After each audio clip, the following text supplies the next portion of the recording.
नमस्कार, आप देख रहे हैं सिटी पोस्ट और मैं हूं अभिषेक मिश्रा। देखिए, एनडीए गठबंधन में सीट शेयरिंग को लेकर या एनडीए गठबंधन को लेकर एक बहुत विस्फोटक जानकारी इस वक्त निकलकर सामने आ रही है और वो शायद सिटी पोस्ट के माध्यम से सबसे पहले आप तक पहुंच रही हो। खबर यह है कि देश के गृह मंत्री अमित शाह और बिहार के मुख्यमंत्री नीतीश कुमार के बीच मुलाकात हुई है।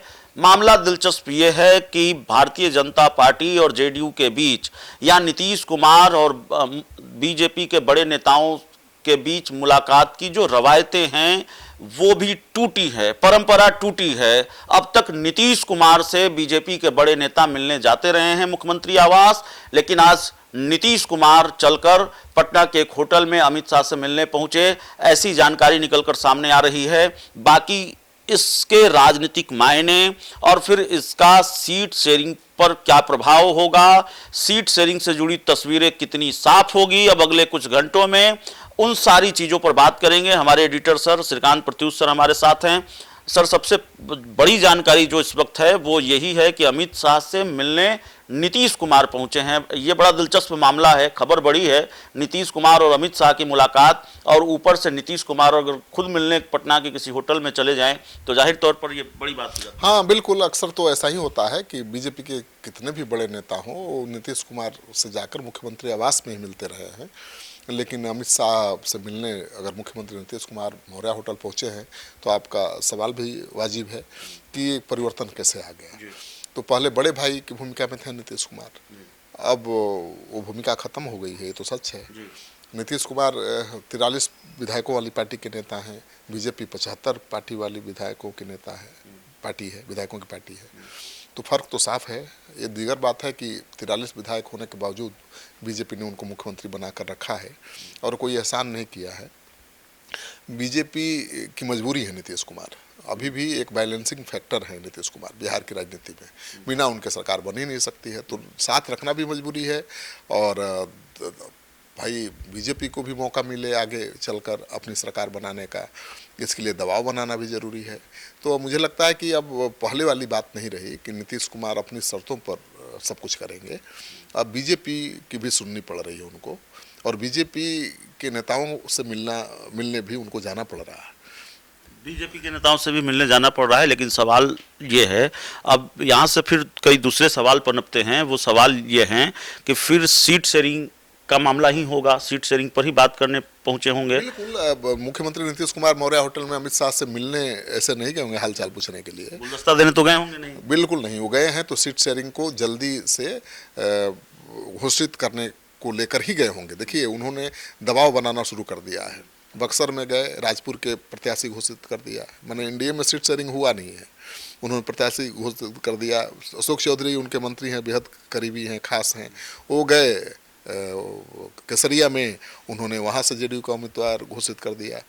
तो सीट शेयरिंग के पहले उम्मीदवार घोषित करने का मतलब ये है कि नीतीश कुमार की बेचैनी बढ़ी हुई है सीट शेयरिंग में देर को लेकर, और उनको ये डर सता रहा है कि कहीं भाई चिराग फिर गड़बड़ ना कर दें, खेला ना कर दें, कि उनको ये तेवर लगता है, तल्ख हैं, तो डर लग रहा है। वो चाहते कि जल्दी क्लियर हो कि चिराग रहेंगे किधर, मतलब अकेले लड़ेंगे या साथ लड़ेंगे, वो क्लियर कर लेना चाहते हैं।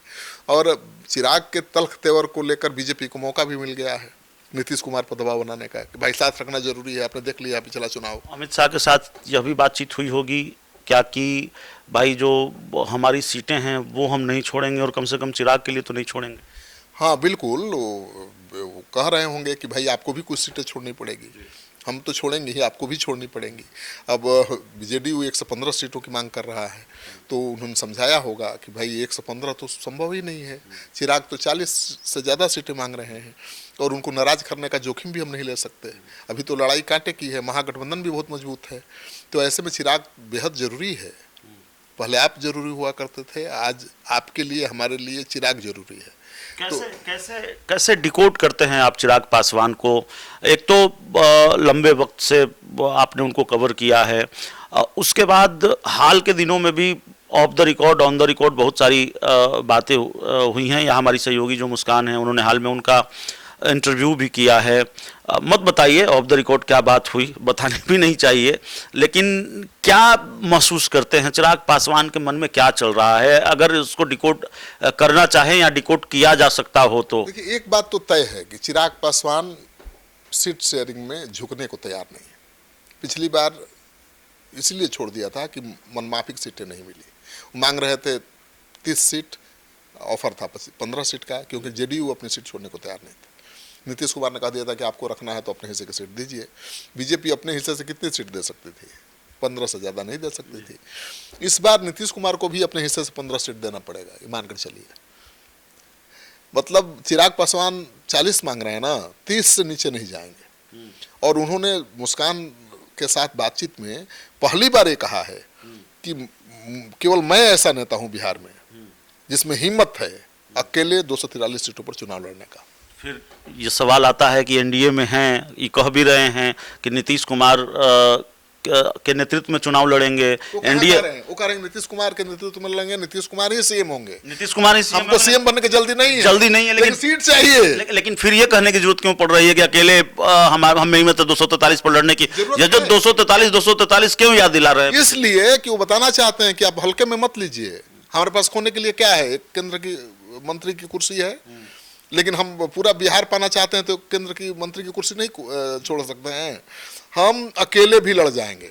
वही डरा रहे हैं। वही सवाल है। नहीं, राजनीति में सबको ही डराता है। वही सवाल है। नीतीश कुमार और अमित शाह से मुलाकात हुई होगी तो जो सवाल मेरे जहन में भी है, आपके जहन में भी है, और नीतीश कुमार ने एक बार चिराग पासवान से पूछ भी लिया कि क्यों बिहार में विधानसभा का चुनाव लड़ना चाहते हैं। भाई, चिराग पासवान हाजीपुर की सीट से सांसद हैं, केंद्र सरकार में मंत्री है, और हाजीपुर की सीट उन्होंने छीनी है अपने चाचा से, और वो कहते हैं कि पिता के अधूरे सपने को पूरा करना मेरा फर्ज है, इसलिए हाजीपुर की सीट हमें चाहिए। अब तो वहां से सांसद बन गए, केंद्र सरकार में मंत्री हैं, विधायक मंत्री पद छोड़कर, संसद की सदस्यता छोड़कर बिहार में विधायक बनने क्यों आ रहे हैं? भाई, वो अपना दावा मजबूत कर रहे हैं। आप बात समझिए, नीतीश कुमार जी ठीक है, अभी एनडीए के नेता हैं, उनके नेतृत्व में चुनाव एनडीए लड़ेगा, वही मुख्यमंत्री भी होंगे, लेकिन कितने दिन? अब तो कोई उनके बाद मुख्यमंत्री होगा ना भाई। तो चिराग अभी से दावा नहीं पेश करेंगे तो आगे बीजेपी उनको मानेगी दावेदार? नीतीश अभी से दावा पेश करेंगे तो बीजेपी मानेगी? हाँ, बिल्कुल मानेगी, क्योंकि देखिए बैलेंसिंग फैक्टर जो बनेगा उसी की बात मानेगी। चिराग पासवान बिहार की राजनीति में एक बैलेंसिंग फैक्टर बनना चाहते हैं। सीएम बनने के लिए ज़्यादा से ज़्यादा सीटों पर चुनाव लड़ना जरूरी है। और 15 सीट पर लड़ेंगे, 20 सीट पर, तो कैसे दावेदारी करेंगे आगे भी चल करके? वो चाहते हैं कि ज़्यादा से ज़्यादा सीटें मिलें, और मुझे लगता है कि बीजेपी उनके साथ खड़ी है। ये मत समझिए, चिराग पासवान को अगर चाहे बीजेपी तो रोक सकती है। मोदी के अभी भी वो हनुमान है, वो लगातार कह रहे हैं, लेकिन धमकी दे रहे हैं 243 पर लड़ जाएंगे। धमकी दे रहे हैं कि मेरे में केवल हिम्मत है कि सभी सीटों पर अकेले लड़ सकता हूँ, तैयारी भी है। नहीं तो नहीं, सीधा नीतीश कुमार पर प्रेशर है, प्रेशर बन रहा है इससे, और नीतीश कुमार उसी प्रेशर को खत्म करना चाहते हैं कि भाई बताइए, चिराग यहाँ रहेंगे या अकेले लड़ेंगे? पिछले चुनाव की तरह अकेले लड़ेंगे तो जेडीयू के खिलाफ लड़ेंगे, ये भी तय है। जेडीयू ये रिस्क नहीं लेना चाहता, और बीजेपी इसी को आधार बनाकर, चिराग के बयान को आधार बनाकर, चिराग के तल्ख तेवर को आधार बनाकर नीतीश कुमार को भी नीचे लाएगी। आप ये बात करते रहे हैं, आपने बिहार के कई विधानसभा क्षेत्रों का दौरा किया, और आपने ये कहा पिछले डिबेट में कि नीतीश कुमार को लेकर कोई एंटी इनकम्बेंसी वाली बात नहीं है, कोई एंटी इनकम्बेंसी फैक्टर बहुत मजबूती से काम नहीं कर रहा है, उतनी नाराज़गी नहीं है जिसकी चर्चा पटना में बैठकर होती है। सवाल ये है कि किसी भी वजह से, क्योंकि प्रशांत किशोर को भी आप जानते हैं, प्रशांत किशोर को भी कवर करते हैं, और प्रशांत किशोर की कई भविष्यवाणियां फेल जरूर हुई हैं, लेकिन वो हल्की बात करते नहीं हैं। तो प्रशांत किशोर ने कहा है कि भाई 25 सीट, और ताल ठोक कर कह रहे कि 25 सीट से ज़्यादा जेडीयू को नहीं आ रही है, नहीं तो मैं राजनीति छोड़ दूंगा। अगर सवाल ये है कि अगर यही आंकड़ा रहा या इसके आसपास का आंकड़ा रहा तो किन्हीं वजहों से, वजह चाहे कोई भी हो सकता है एंटी इनकम्बेंसी फैक्टर न हो, कोई दूसरी वजह हो, लेकिन क्या इसका ठीकरा भी 2025 में चिराग के सर ही फूटेगा कि जेडीयू चिराग की वजह से ही हार गई, जेडीयू चिराग की वजह से ही निपट गई? तो 25 के बाद वाली स्थिति, अभी तो मान लीजिए कि साथ रहेंगे, चिराग साथ ही लड़ते हैं चुनाव, मान लीजिए, लेकिन ये मैसेज तो पार्टी के कैडर के बीच जा चुका है कि नीतीश कुमार के साथ उनके अच्छे संबंध नहीं है, नीतीश कुमार उनको पसंद नहीं करते और चिराग नीतीश कुमार को पसंद नहीं करते हैं। ये तो मैसेज कैडर और रैंक एंड फाइल में जा चुका है।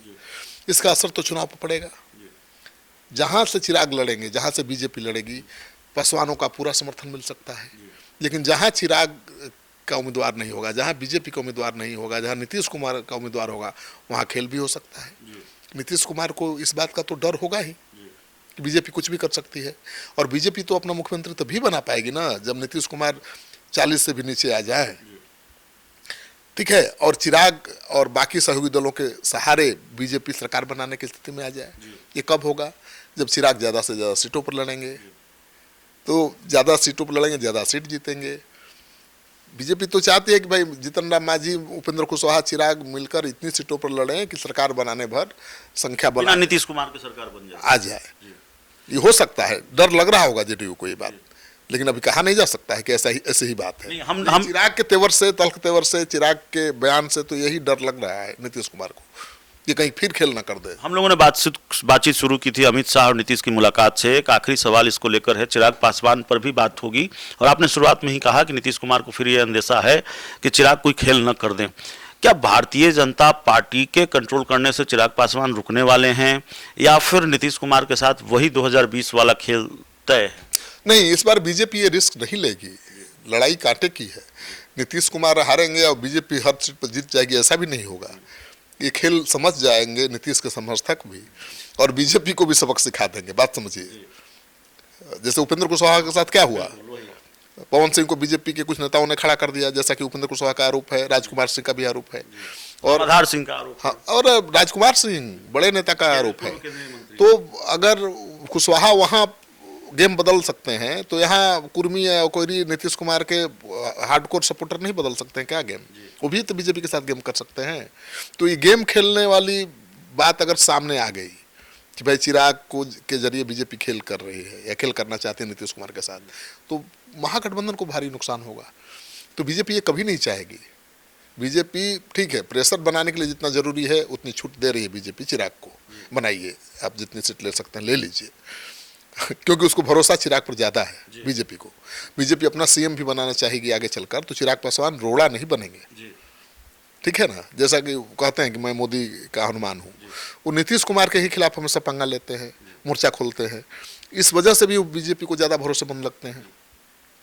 तो चिराग पासवान को 30 से कम सीटें नहीं मिलने जा रही है, नोट करके रख लीजिए। आज जो मुलाकात हुई अमित शाह और नीतीश कुमार की, तो सीट शेयरिंग का क्या ये माने कि सीट शेयरिंग का जो मामला है वो अगले 2, 4, 10 दिनों के अंदर फाइनल हो जाएगा? नवरात्र में बीजेपी एनडीए की तरफ से सीट शेयरिंग का ऐलान हो जाएगा। एकदम निश्चिंत रहिए, नवरात्र पार नहीं होगा। पितृपक्ष है, सब कुछ तय हो गया है। नीतीश कुमार आखिरी मोहर लगाने ही गए हैं। तो नवरात्र की शुभ बेला में एनडीए में सीट शेयरिंग हो जाएगा और नीतीश कुमार और अमित शाह की मुलाकात में आखिरी मुहर लग गई है। बहुत बहुत धन्यवाद।